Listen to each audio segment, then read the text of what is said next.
രഘുവേട്ടൻ എവിടെയാ പോയതെന്ന് ആർക്കും അറിയില്ലേ? ഇല്ല, എല്ലാവരും അന്വേഷിക്കുന്നുണ്ട്. പക്ഷേ ഇതുവരെ ഒരു വിവരവും കിട്ടിയിട്ടില്ല. ഈശ്വര, രഘുവിന് പരിചയമുള്ള ആരെങ്കിലും അവനെ വിളിക്കുകയോ എവിടെയെങ്കിലും വെച്ച് കാണുകയോ എന്തെങ്കിലും വിവരങ്ങൾ അറിയുകയോ ചെയ്താൽ ഞങ്ങളെ വിളിക്കാനുള്ള ഏർപ്പാട് ചെയ്തിട്ടുണ്ട്. വൈകുന്നേരത്തിന് മുമ്പ് എന്തെങ്കിലും വിവരം കിട്ടുമെന്ന് വിചാരിക്കുന്നു. അമ്പിളി ചേച്ചി ഇതറിയുമ്പോ എങ്ങനെ സഹിക്കും? എല്ലാത്തിനും ഞാനൊരു കാരണമാണല്ലോ എന്ന് ഓർത്തിട്ട് എനിക്ക് സഹിക്കാൻ കഴിയുന്നില്ല. എല്ലാവരും എങ്ങനെയൊക്കെ ചിന്തിക്കും, പ്രവർത്തിക്കും എന്നൊക്കെ നോക്കി ആർക്കും സംസാരിക്കാനും പെരുമാറാനൊന്നും പറ്റില്ലല്ലോ.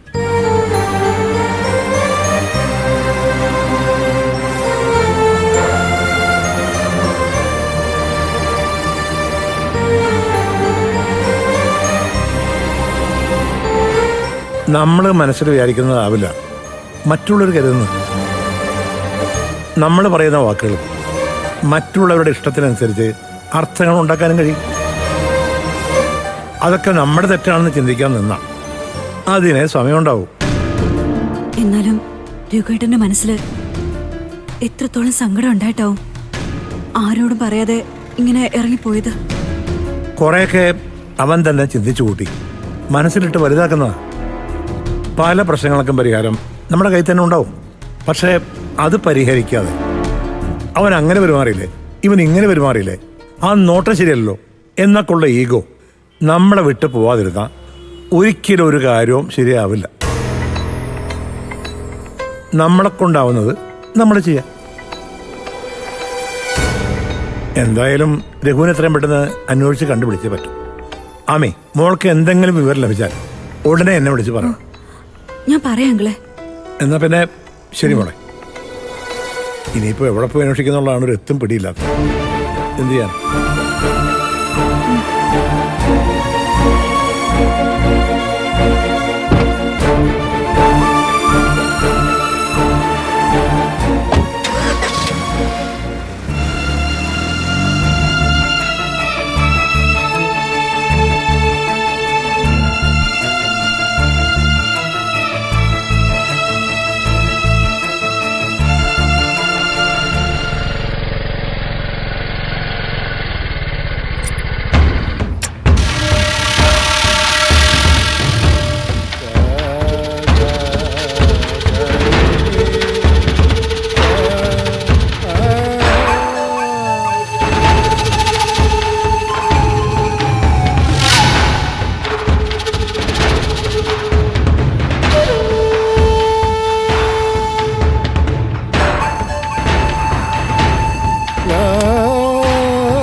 എന്താ സാറേ, ആരെങ്കിലും അന്വേഷിച്ചു വന്നതാണോ?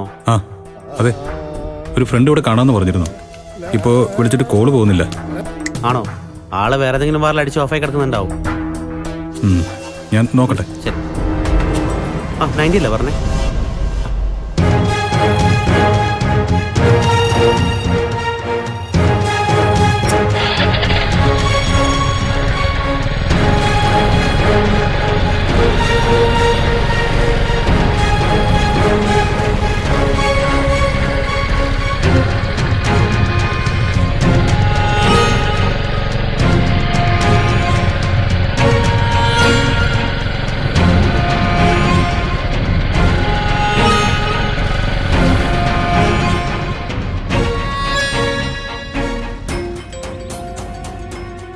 ചേട്ടാ.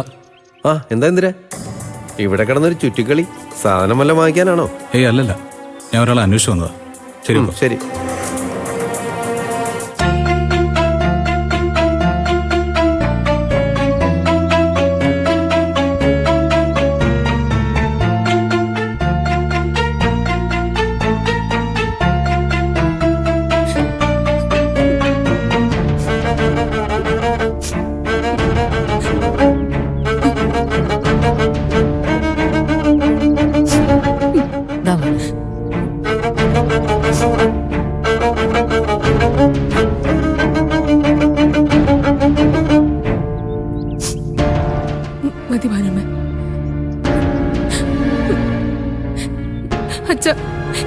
എങ്ങനെയെങ്കിലും എവിടെന്നെങ്കിലും രഘുവേട്ടനെ കണ്ടെത്തി ഇവിടുന്ന് പോണോ അച്ഛ. എന്നിട്ട് ആ മനുഷ്യനെ എങ്ങനെയെങ്കിലും പഞ്ചരത്നത്തിലെത്തിക്കണം.